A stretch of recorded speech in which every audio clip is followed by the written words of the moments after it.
आइए जानते हैं रामायण की रचना कैसे हुई। मानिषाद प्रतिष्ठा त्वमग्म शाश्वती समाह यत् क्रौंच मिथुनादिकम वधे काम मोहितम। आदिकवि वाल्मीकि के मुख से अनायास निकला हुआ ये पहला श्लोक से उन्हें रामायण महाकाव्य लिखने की प्रेरणा मिली। एक दिन दोपहर के समय महर्षि वाल्मीकि तमसा नदी के किनारे प्रकृति की सुंदरता का आनंद ले रहे थे। बसंत उतर रहा था, पेड़ों की छाया सुखद लगने लगी थी, वन पर्वत सब हरे भरे थे। तमसा मंद गति से बह रही थी, नदी का जल निर्मल था, उसमें तैरती हुई मछलियां चमक रही थीं और नदी ताल भी साफ दिखाई दे रहा था। हरे भरे वन में भांति भांति के पक्षी कलरव कर रहे थे। नदी के किनारे लंबी चोंच वाले चटकीले रंग के पक्षी एक पांत में ध्यान लगाए बैठे थे। उनमें से कभी कोई तेजी से उड़ता और तीर की तरह पानी में चोंच डुबोकर कुछ पकड़कर ले जाता। नदी तट की शोभा को देखकर महर्षि वाल्मीकि के मन में अपार हर्ष था। सहसा उनके कान में क्रौंच पक्षी की सुरीली ध्वनि पड़ी। आंख उठाई तो देखा क्रौंच पक्षी का एक जोड़ा नदी तट पर कलोल कर रहा है। क्रौंच कभी चोंच से एक दूसरे के पीठ सहलाते, कभी थोड़ा सा उड़कर वे इधर उधर बैठ जाते और फिर पास आकर खेलने लगते। महर्षि वाल्मीकि को ये क्रौंच बड़े प्यारे लग रहे थे। इतने में नर क्रौंच को निषाद का तीर कहीं से आकर लगा और वह गिरकर छटपटाने लगा। पति की ये दशा देखकर क्रौंच बड़े करुण स्वर में रोने लगी।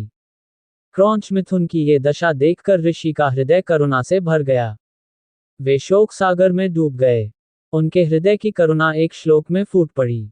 हे निषाद, तू बहुत दिन तक प्रतिष्ठित न रह सकेगा, क्योंकि तूने क्रौंच के जोड़े में से प्रेममग्न नर पक्षी को मार डाला है। कोष्टक। बड़ी देर तक वाल्मीकि शोक के कारण बेसुध से रहे। जब वे स्थिरचित हुए तब अपने प्रिय शिष्य भरद्वाज से बोले, भरद्वाज, मेरे शोक पीड़ित हृदय से वीणा के लय में गाने योग्य 4 पदों और समान अक्षरों का ये वचन अनायास ही निकला है। मेरा मन कह रहा है कि अवश्य ही यह प्रसिद्ध होगा।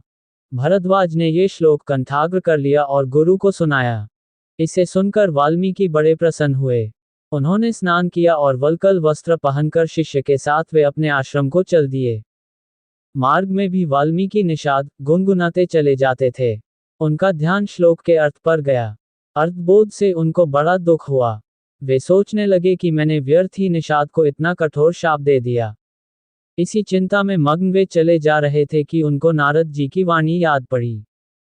एक बार नारद जी से उन्होंने पूछा था, हे देवर्षि, मुझे किसी ऐसे पुरुष का नाम बताइए जो गुणवान, बलवान और धर्मात्मा हो, जो सत्य पर दृढ़ रहता हो, अपने वचन का पक्का हो, सबका हित करने वाला हो, विद्वान हो और जिससे बढ़कर सुंदर कोई दूसरा न हो। नारद जी ने कहा था कि ऐसे एक ही पुरुष को मैं जानता हूँ। वे इक्ष्वाकु वंश के राजा दशरथ के पुत्र राम हैं। वे सब तरह से गुणवान और रूपवान हैं और जब क्रोध करते हैं तब डर के मारे देवता और दानव भी कांप उठते हैं। वाल्मीकि को ये सब बातें याद पड़ी और रामायण की जो कथा नारद जी ने संक्षेप में सुनाई थी वह भी उनको याद आई। ये याद आया कि देवर्षि देवलोक को आकाश मार्ग से किस अद्भुत गति से चले गए थे। जब महाराज रामचंद्र की कथा वे दोहराने लगे तो सहसा मां निषाद श्लोक का एक दूसरा अर्थ उनके मन में आया है। माधव रामचंद्र, तू अनेक वर्ष तक राज करेगा, क्योंकि तूने मंदोदरी रावण जोड़े में से कामपीड़ित रावण को मार डाला है। यह अर्थ मन में आते ही उनकी चिंता मिट गई।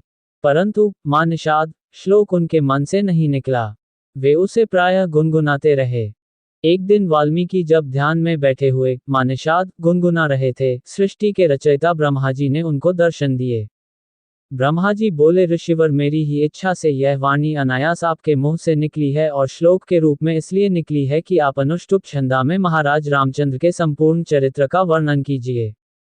श्री राम की कथा संक्षेप में आप नारद जी ने सुन ही चुके हैं। मेरे आशीर्वाद से राम, लक्ष्मण, सीता और राक्षसों का गुप्त अथवा प्रत्यक्ष सब वृतांत आपकी आंखों के सामने आ जाएगा। जो आगे होगा वह भी दिखाई पड़ेगा। अतः जो आप लिखेंगे वह यथार्थ और सत्य होगा। इस प्रकार आपकी लिखी हुई रामायण इस लोक में अमर हो जाएगी। इतना कहकर ब्रह्मा जी अंतर्धान हो गए। वाल्मीकि श्लोकों में श्रीराम के चरित्र का वर्णन करने लगे। सब श्लोक मधुर और सुंदर थे। उनका अर्थ समझने में भी कोई कठिनाई नहीं होती थी। उनके सामने राम, लक्ष्मण, सीता, दशरथ और दशरथ की रानियों का हंसना बोलना, चलना फिरना प्रत्यक्ष हो गया और वे बिना रुके रामायण की कथा लिखते रहे। 24,000 श्लोकों में उन्होंने पूरी रामायण लिख डाली। चैनल को सब्सक्राइब जरूर करें। धन्यवाद।